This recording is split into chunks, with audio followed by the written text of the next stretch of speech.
Cette semaine, on va parler accessoires pour appareil photo Lumix. Qu'est-ce que j'utilise vraiment? Qu'est-ce que j'ai acheté et qu'est-ce que je n'utilise pas? Quels sont les accessoires indispensables pour la photo, pour la vidéo? Je vais partager avec vous les nombreux accessoires que j'ai achetés et surtout dans quel cadre ils me sont vraiment nécessaires. Pourquoi je possède ces accessoires? C'est pour moi la partie la plus importante parce que ça vous permettra de savoir si vous aussi vous en avez besoin. Et je vous mets en description tous les liens vers les produits que j'évoque, donc pas besoin de tout retenir. En plus, en achetant depuis les liens en description, vous soutenez mon travail.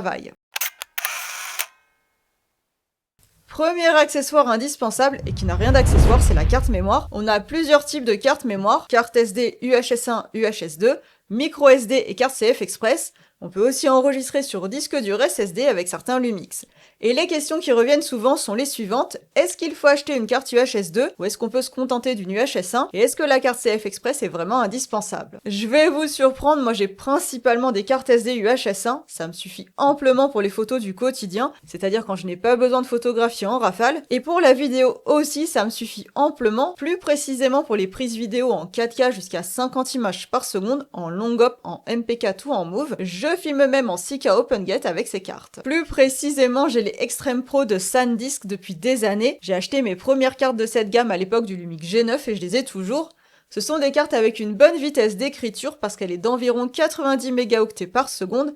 Alors ce n'est pas énorme, mais on est sur le haut de gamme de la UHS1. Et si j'en ai beaucoup, c'est parce que j'ai toujours plusieurs tests en cours. Ça c'est la particularité d'avoir une chaîne YouTube, j'ai plein d'accessoires annexes pour vous montrer mon travail. Moi je vous conseille d'avoir deux cartes SD pour être tranquille, une 256 Go que j'alloue aux photos, et une 512 Go pour enregistrer les vidéos. C'est pas mal pour le quotidien comme pour un voyage d'une durée classique, et ça c'est si vous filmez en Move et que vous ne photographiez pas à outrance.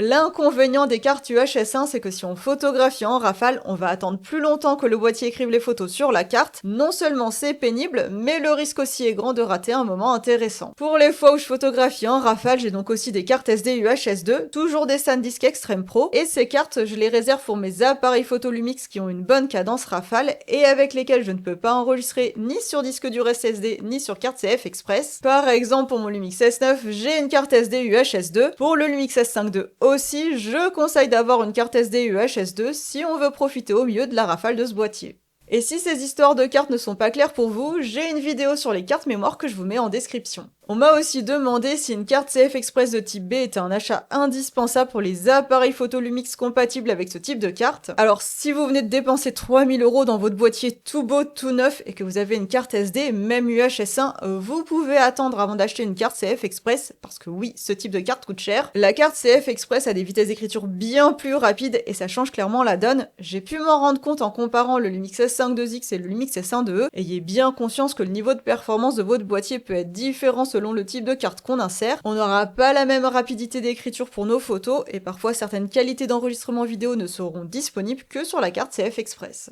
La carte mémoire n'est pas un achat accessoire, c'est un achat qui nous accompagne longtemps, voyez-le comme un achat long terme. Mes cartes mémoire ont plusieurs années et finalement je suis bien contente d'avoir acheté les bonnes cartes à l'époque parce qu'aujourd'hui je n'ai pas besoin d'acheter de nouvelles cartes. De mon côté, j'ai acheté une carte CF Express de la marque Angelbird en 512 Go. Ça fait bientôt 6 ans que je l'utilise. J'ai aussi une carte CF Express de la marque Lexar. Et moi, je vous conseille de prendre suffisamment de stockage, 256 Go minimum, et à partir de 512 Go, c'est mieux. Pour faire baisser la note des cartes mémoire sur tous mes boîtiers où j'ai un emplacement pour carte CF Express, je mets une carte SD UHS1 en deuxième carte. En fin de compte, j'ai besoin d'une bonne CF Express uniquement pour la vidéo et la rafale. D'ailleurs, si Lumix pouvait ajouter la possibilité d'enregistrer séparément les rafales sur un emplacement spécifique et les photos JPEG RAW sur un autre, ce serait pas mal. J'ai une autre astuce pour faire baisser drastiquement la note en termes de stockage, c'est d'utiliser un disque dur SSD. On a de nombreux appareils photo Lumix qui sont capables d'enregistrer sur un disque dur SSD, ça c'est absolument génial et c'est une option que j'utilise beaucoup. Un disque dur SSD de 2 Tera, ça ne coûte vraiment pas cher par rapport à une carte SD UHS2 ou une carte CF Express de type B et ça permet d'avoir une vitesse d'écriture rapide à moindre prix. J'ai plusieurs disques durs SSD T7 Sheet de Samsung en 2 Tera, je filme toutes mes vidéos YouTube sur disque dur SSD. Je filme aussi toutes mes leçons de formation Lumix sur disque dur SSD. D'ailleurs, puisqu'on parle des achats accessoires, apprendre à maîtriser votre appareil photo n'est jamais un achat annexe. Je vois quotidiennement des erreurs de configuration quand on me questionne, pas plus tard qu'hier, et c'est tout à fait normal. Alors vous pouvez apprendre avec une véritable experte Lumix, une passionnée de Panasonic depuis 10 ans, une adepte de pédagogie aussi. Tout ça pour vous aider à y voir plus clair dans tous les réglages avec bienveillance. Je vous mets les liens de mes formations en description. Grâce à l'enregistrement sur disque dur SSD avec le Lumix S5 2X, je n'ai jamais acheté de carte SD UHS-2 pour lui. Je pouvais me contenter de brancher un disque dur SSD pour profiter d'une bonne vitesse d'écriture sans dépenser une fortune. Avec le Lumix S1R2 aussi, pour photographier du ski en rafale, j'avais branché un disque dur SSD. L'inconvénient du disque dur, c'est qu'on a un fil qui pend et on perd un peu en ergonomie. Moi, j'ai un petit accessoire qui se fixe à la grille du flash et où je fixe le SSD. Je n'utilise pas de cage, même si j'ai besoin de brancher un micro. J'ai tourné toute ma formation sur les bases de la photo et celle sur la photo de paysage avec cette configuration, et ça m'a permis de ne pas me prendre la tête avec le stockage pendant les 5 semaines de tournage. C'est juste dommage qu'on ne puisse pas avoir un double enregistrement sur disque dur SSD et carte mémoire. Je ne conseillerais pas non plus l'enregistrement sur disque dur SSD les jours de pluie ou de neige. Je pense que j'ai dû enregistrer une seule fois sur disque dur SSD alors qu'il y avait un petit peu de neige qui tombait, sachant que les Samsung T7 Shield sont censés être tropicalisés. Et je n'utiliserai pas non plus de disque dur SSD pour un tournage sportif, tel un tournage en ski. Il faut aussi savoir que ça consomme plus d'énergie et rend indisponible le port USB-C, et parfois certaines qualités d'enregistrement vidéo ne sont pas disponibles quand on est sur SSD. Deuxième accessoire indispensable, une batterie supplémentaire. Ce n'est jamais un achat inutile, surtout si vous avez un Lumix compatible avec les BLK22 parce que tous les Lumix récents sont compatibles avec cette batterie. On me demande souvent quelle marque de batterie acheter autre que Lumix. Alors moi j'achète des batteries Lumix parce que j'ai du mal à acheter une marque tierce. Mais s'il y a une marque que je peux vous conseiller, c'est Patona. J'ai des batteries Patona pour mon moniteur externe depuis des années, donc je peux vous conseiller ce constructeur avec confiance. Personnellement, j'ai 2 batteries par boîtier, et c'est le minimum quand je randonne toute la journée en hiver. L'avantage maintenant, c'est qu'on a de nombreux Lumix qui peuvent se charger par powerbank, une batterie externe. Dès qu'on a un port USB-C, on va pouvoir recharger notre appareil photo partout, et certains Lumix peuvent même fonctionner tout en étant rechargés par USB-C. La batterie externe est une option intéressante pour la randonnée ou les treks notamment. Et si vous partez sur plusieurs jours sans avoir accès à l'électricité, eh bien sachez qu'il existe des petits panneaux solaires souples que vous pouvez utiliser pour recharger votre appareil photo Lumix en USB-C. Pour la maison au quotidien, j'ai un double chargeur qui est à mon avis indispensable en voyage aussi. Le double chargeur permet de recharger 2 batteries en même temps sans immobiliser le boîtier. C'est aussi pratique parce qu'aujourd'hui la réglementation européenne interdit de fournir câble et chargeur lors de l'achat d'un appareil photo. On se retrouve à charger la batterie directement depuis le boîtier par un câble USB-C, et ça c'est pénible. En voyage, ça devient très vite un vrai casse-tête de recharger rapidement son appareil photo tous les jours. Le double chargeur, c'est une option non seulement pratique, et ce n'est pas forcément très cher. Moi j'ai un double chargeur Patona, et j'ai aussi un double chargeur universel Anol. Ce double chargeur Anol est très malin parce qu'il va s'adapter à différents modèles de batteries. Moi j'ai beaucoup de batteries BLK22, mais j'ai aussi les batteries du Lumix GX9 qui sont différentes. Avec le Anol, j'ai un seul chargeur et plusieurs plaques que je vais changer en fonction du modèle de batterie que je veux recharger. Je vous mets en description les références de ces 2 chargeurs que j'utilise depuis plusieurs années. Et un élève de mes formations m'a récemment fait découvrir un chargeur Tilta pour recharger 4 batteries BLK22 en même temps. Et ça c'est vraiment pas mal, je vous mets aussi la référence en description. Troisième accessoire absolument indispensable pour porter mes appareils photo, c'est la sangle. Alors oui, on a une sangle fournie par Lumix, mais elle est trop courte pour porter l'appareil photo en bandoulière, notamment l'hiver quand on a un gros manteau. J'ai testé toutes les techniques possibles pour porter mes appareils photo, j'en ai même fait une vidéo sur YouTube et j'ai pas mal d'accessoires sur cette problématique. L'enjeu ici est d'avoir un accès rapide à son appareil photo Lumix. Si vous avez le meilleur appareil photo au monde, mais qu'il reste toujours dans un placard ou votre sac à dos, ça ne sert à rien de l'avoir. Et c'est pour ça qu'il est très important de trouver le système de portage avec lequel on est le plus à l'aise. À commencer par la sangle, j'ai une Peak Design qui a l'avantage de se régler très facilement. Il m'est déjà arrivé de la passer à mon fils, puis de la reprendre et en quelques secondes je la mets à ma taille. On change facilement d'un boîtier à l'autre avec le système de fixation et surtout elle taille suffisamment grand pour porter en bandoulière son matériel avec un gros blouson de ski. Cette sangle c'est mon secret pour randonner pendant des heures avec 2 boîtiers plein format autour du cou. J'ai aussi essayé les Dragon, la keuf que j'aimais beaucoup quand je voyageais dans les grandes villes. La keuf offre une vraie sécurité parce que notre appareil photo est attaché à notre poignet. Ça évite aussi d'avoir des sangles autour du cou coup, quand j'avais mon fils en porte-bébé, je rechignais à avoir en plus une sangle, la keuf était donc très utile. En randonnée, la keuf a l'inconvénient de monopoliser une main, ce n'est pas toujours pratique dans les chemins escarpés, et c'est pour ça que j'utilise moins cette dragonne maintenant. J'ai aussi une clutch, ça c'est Benoît qui l'avait acheté il y a de nombreuses années, il aimait bien la prise en main avec cet accessoire pour filmer. Maintenant qu'il a adopté le Lumix S9, il utilise moins cette clutch qui n'est pas adaptée à cet appareil photo. J'ai aussi le Peak Design Capture Clip qu'on peut fixer à une bretelle de sac à dos pour transporter son boîtier facilement et l'avoir toujours à portée de main. Sur le papier, le Capture Clip est la meilleure solution parce qu'en plus on a les mains libres quand on n'utilise pas l'appareil photo. Malheureusement, le Capture Clip ne s'adapte pas trop à ma morphologie, du coup c'est Benoît qui l'utilise, il fixe son Lumix S9 dessus quand on randonne et comme ça il l'a toujours sous la main pour filmer notre fils ou les beaux paysages. Quatrième accessoire indispensable, le sac photo. J'ai littéralement changé ma pratique photo le jour où j'ai acheté un sac photo. Pendant des années, mon appareil photo était dans une sacoche, et cette sacoche, je la rangeais dans mon sac à dos. Je ratais tout le temps l'instant à photographier.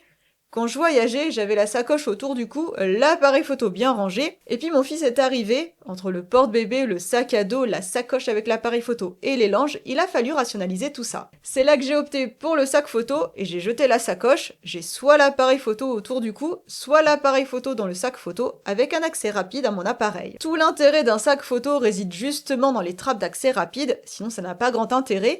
Moins on a de blocage pour accéder à son matériel, mieux on se concentre sur l'image qu'on veut faire. Depuis plusieurs années, j'ai les Everyday Backpack de Peak Design, un 30 litres et un 20 litres, j'ai tout fait avec. Je suis par exemple allée à Londres quand mon fils avait 1 an et demi, et on rangeait dedans autant nos boîtiers Lumix que le petit pot pour le repas du midi, avec les couches, le gilet pour notre fils le soir, le sac était plein pour la journée. Je randonne aussi beaucoup avec les Everyday Backpack depuis toutes ces années, je fais toutes mes randos avec ces sacs, je skie même avec les Everyday Backpack. Je me souviens avoir photographié sous des tempêtes de neige ou même avoir été littéralement frigorifié sur le télésiège. Je ne compte pas le nombre d'heures en train que j'ai passé avec ces sacs pleins à craquer. Pour moi, ils ont 2 points forts. On peut mettre 2 gourdes, une de chaque côté, et on a un accès rapide de chaque côté du sac et à l'ensemble du sac. Ils sont aussi sacrément solides parce que j'ai acheté le 30 litres en 2018 et le 20 litres en 2021. J'ai uniquement les lanières des fermetures qui commencent à fatiguer alors que j'ai véritablement martyrisé ces sacs. Cette année, j'ai aussi découvert les Provoke V4 de Wandrot, c'est un vrai coup de cœur, et j'ai aussi testé un sac à dos de la marque Compagnon, un sac que je trouve très bien pensé pour la randonnée. J'utilise moins les sacs photos typé besace, c'est moins adapté à la randonnée et j'ai souvent besoin d'une contenance importante. J'ai le Sling Peak Design en 6 litres, je l'emmène en vélo quand je me balade près de chez moi. Et cette année, j'ai testé un sac photo besace de Compagnon, je le trouve très bien pensé, je l'ai beaucoup aimé, alors je vous prépare un test à son sujet sur la chaîne. Cinquième accessoire, ce sont les cagés poignées qu'on peut ajouter à notre appareil photo Lumix. Il y a une poignée que je conseille particulièrement, c'est la poignée pour le Lumix S9, c'est une smallerie qui coûte une quarantaine d'euros. Avec cette poignée, on améliore la prise en main du Lumix S9 et je trouve ça pas mal de pouvoir l'enlever facilement si on le souhaite. Il existe aussi des poignées pour les Lumix GX. Benoît lui s'est acheté une cage pour le Lumix S9 et entre nous je pense qu'il l'a plus acheté pour le côté esthétique que pour un véritable besoin. Cette cage est pas mal parce qu'elle a une poignée intégrée pour améliorer la prise en main. La cage est surtout utile pour ajouter un moteur de zoom, un follow focus, un moniteur externe et avec une cage on va pouvoir fixer plus facilement certains accessoires comme un micro, une lumière portative, etc. Et on a tellement d'outils dans nos appareils photo Lumix qu'on a de moins en moins besoin de tous ces accessoires. Sixième accessoire qui pour le coup est indispensable pour les vidéastes, c'est le filtre ND variable. Et franchement, je ne sais pas comment j'ai fait sans filtre ND variable à mes débuts. Le filtre ND variable est un filtre dont le rôle est d'assombrir volontairement devant le capteur. Quand on filme, on utilise une vitesse d'obturation de 1/50 quand on filme en 25 images par seconde et d'1/100 en 50 images par seconde. Conséquence, en journée, ou si on veut un flou d'arrière-plan, on se retrouve avec une scène surexposée, et c'est pour ça qu'on ajoute un filtre ND, ça nous permet de garder les bons réglages tout en assombrissant la scène grâce à cet accessoire. Et en vidéo, on utilise un filtre ND variable, c'est-à-dire un filtre dont on va pouvoir modifier l'assombrissement. J'ai 2 kits de filtres ND variables de chez Freewell, j'ai les Freewell K2 qui ont 3 points forts, on a des bagues d'adaptation pour aller sur n'importe quel objectif, on a 2 filtres ND variables, un ND variable 1.5 stop et un ND variable variable 6-9 stop. Et ça c'est hyper important parce qu'il ne faut pas un ND variable avec trop d'amplitude et le mieux c'est d'avoir un ND variable 1-5 stop et 6-9 stop et certainement pas un ND variable 1-9 stop. Et en plus, troisième atout, ce kit peut aussi accueillir des filtres pour la photo et comme je suis photo vidéo, ça me va très bien. L'inconvénient de ce kit Freewell K2 c'est son prix, alors j'ai aussi le kit Freewell V2 qui contient un filtre ND variable 3-7 stop. Il est moins cher, s'adapte à toutes les tailles d'objectifs par le biais de bacs d'adaptation.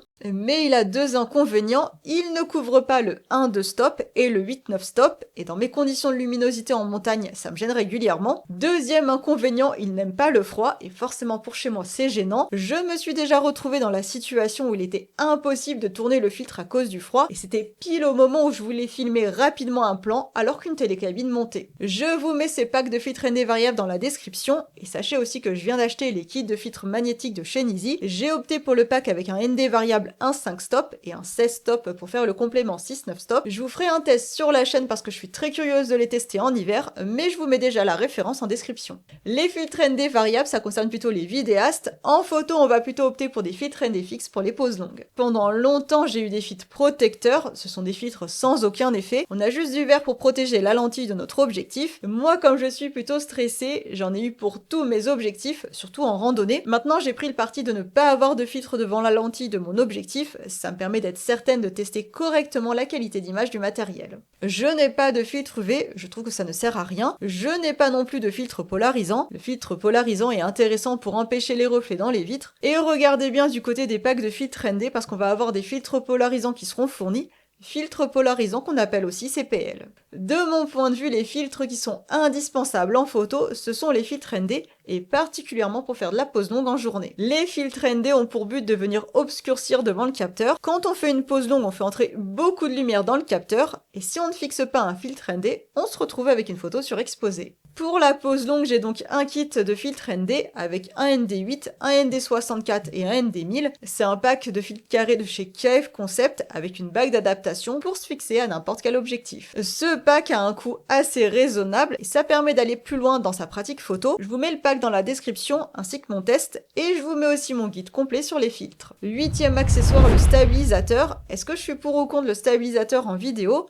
Le stabilisateur est là pour nous permettre de tourner des plans en mouvement sans saccade à l'image. Il offre un rendu plus fluide que les prises de vue à main levée. Mais aujourd'hui, on a des stabilisations de plus en plus efficaces dans nos appareils photo Lumix. Alors est-ce que le stabilisateur est toujours utile ?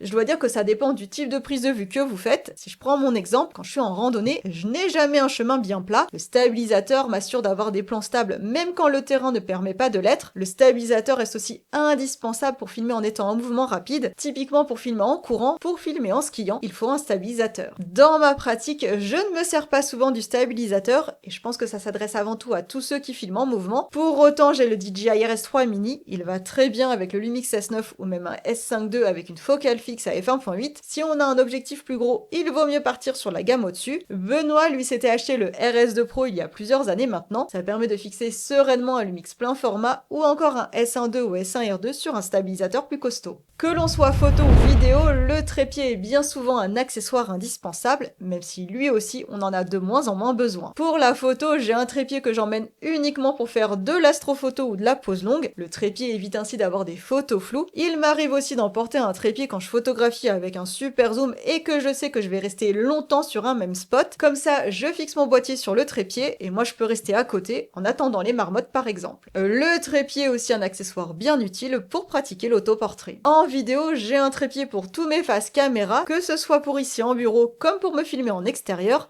Ça ne m'enchante pas forcément d'ajouter un trépied dans mon sac photo quand je randonne, mais c'est la seule solution pour me filmer sur le terrain. Et quand je veux filmer avec un super zoom pendant de longs moments, le trépied là aussi est très pratique. Alors je n'ai pas de trépied qui valent très cher, je me filme ici en bureau avec un KF Concept, dont je vous mets la référence en description, ainsi que mon test terrain. Et en rando, je prends au maximum un Neewer qui est très léger pour m'encombrer au minimum. Je vous mets aussi sa référence ainsi que le test en description. J'ai aussi un Manfrotto très simple pour avoir une deuxième caméra si nécessaire. Il me sert aussi pour filmer les produits en plan serré, et ce trépied a l'avantage d'avoir une colonne qu'on peut basculer à l'horizontale. J'aimerais bien un trépied plus costaud mais léger pour filmer avec un super zoom, soit un Ulanzi, soit un Freewell, avec une tête vidéo pour patienter entre deux marmottes, une tête bien plus adaptée à mes besoins. Dixième accessoire, on va parler moniteur externe. On on peut fixer à notre appareil photo Lumix un moniteur externe. On aura alors un écran plus grand pour mieux voir et aussi de nombreux outils pour bien exposer nos plans. On a aussi des moniteurs externes enregistreurs et dans ce cas on enregistrera nos plans vidéo dans un disque dur SSD inséré dans le moniteur. Ça permet en plus d'enregistrer dans des qualités d'enregistrement spécifiques, qualités d'enregistrement qui sont permises par le moniteur externe enregistreur compatible avec notre boîtier Lumix. Tout ça c'est bien beau mais en toute honnêteté, je n'aime pas du tout les moniteurs externes et moniteurs externes enregistreurs, ça augmente le poids du matériel. On se retrouve avec un câble HDMI qui pend, une batterie, éventuellement un disque dur, on demande des boîtiers légers et on se retrouve avec un moniteur au-dessus. En plus aujourd'hui on a de nombreux outils dans notre boîtier Lumix si bien qu'on a moins besoin de moniteurs externes.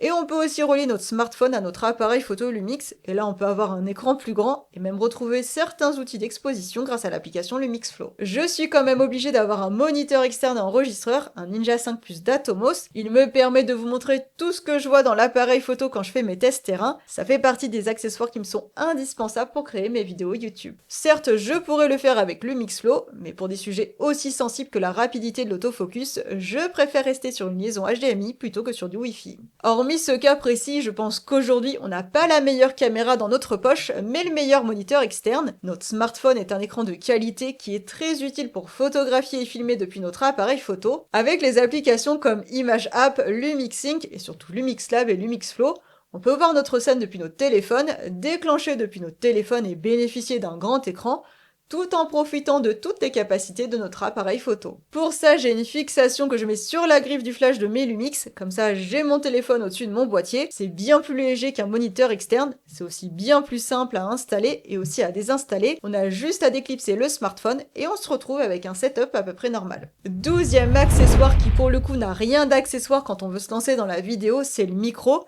Il faut absolument un micro pour enregistrer un son de qualité.